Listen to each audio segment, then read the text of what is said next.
Hi and welcome, or welcome back to Digital Sunday Conversations. In this series, we discuss AI with AI experts. And today I have the pleasure of speaking to Muriel Serrurier Schepper. Welcome, Muriel, and thank you for the opportunity to discuss this topic with you. So you're a business owner, you're a consultant, you're a trainer, you're a writer. You literally gained knowledge in such a broad variety of fields. What do you like so much about the combination between the machine and the human? Yeah, yeah. What do I like about it? Well, if I go back to my background, initially I started psychology, so that's really about finding out how humans work, so to speak.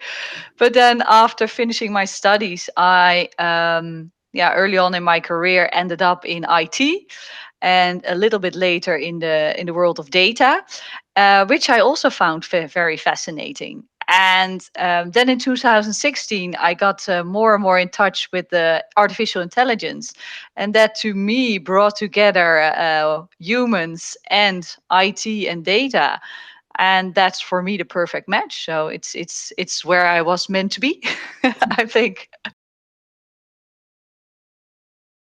Is there a certain sector application in which you see most activity or specific opportunities to do business in the future?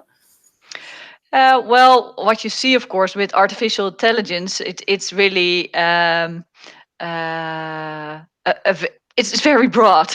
It's image recognition, speech to text, it's chatbots. It can be all kinds of things. So there isn't one specific AI solution that fits everything. I think if you look at certain sectors, you see in operational, in engineering, there's a lot of focus on predictive maintenance, or at least that's where they start, because they yeah, expect to gain great benefits for that. But if you look in the HR space, you see a lot of recruitment software popping up, which is smart enough to select the right candidates for jobs. Currently, I'm also working in the media business. There you see there's in the Netherlands a lot of focus also on speech recognition, in getting to understand the Dutch language better, or image recognition, finding what is in a video, and then use that for different purposes. So yeah, there isn't one thing. Oh yeah, and of course chatbots, they're still still That, around. that's booming business as well. Yes. Okay, so there's not one specific sector since there are so many different options and opportunities for AI to blossom.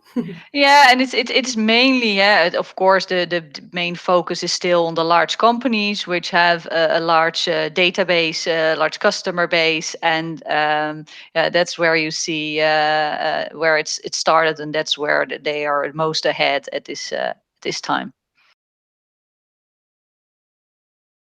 It is harder because they lack quite often data, Mhm. or the quality of data is not good enough. So it's more challenging for them.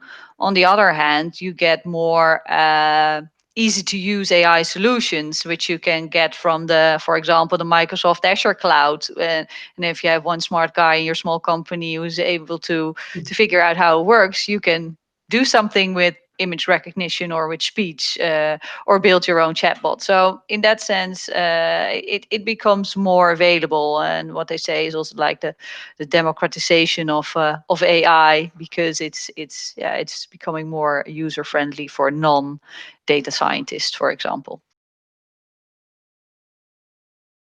I noticed that many organizations feel like they need to do something with AI, but they don't really know where to start or what their company can or cannot do.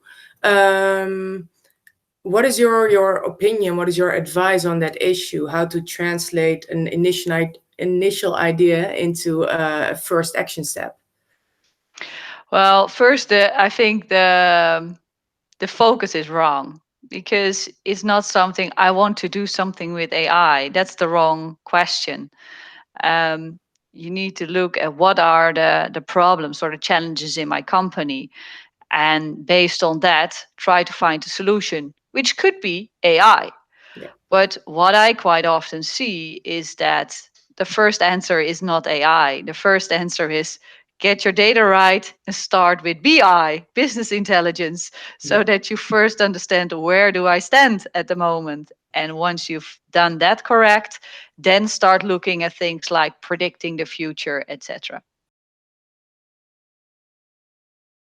Is always start with the challenge and then make sure you have the experts around you to help you solve that challenge. And if you if you are in a company looking at your challenges, make sure you get some data scientists in these kinds of sessions, in these brainstorm sessions, because they can come up with solutions which other people in the company cannot come up with because they don't have that knowledge. And you really, in order to find a solution that works well, an AI solution, you need to get both the experts in that specific field at a table, Mm-hmm. which probably don't know anything about data science.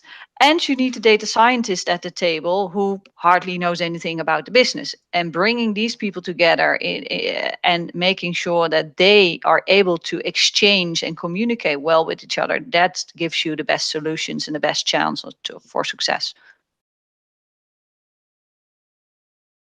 So what you see more often now is that there's a person in the middle, which you could call an analytics translator, Yeah. who's able to understand these both worlds, and by understanding both worlds, bring them together and make sure that they continue to work well with each other. Well, Muriel, thank you so much for your time. I think that we gained some really cool insights. And my note for the people that might be watching, when you have a question that either I or Muriel can answer, please feel free to reach out to us. And for you, Muriel, I wish you a lot of many more cool projects and applications of AI in the short future, but also on the long term. Because from what I understood, you're not done yet, and you just No, I'm not done. you just keep adding projects and different sectors. So that's nice. Definitely. Yeah. Thank you.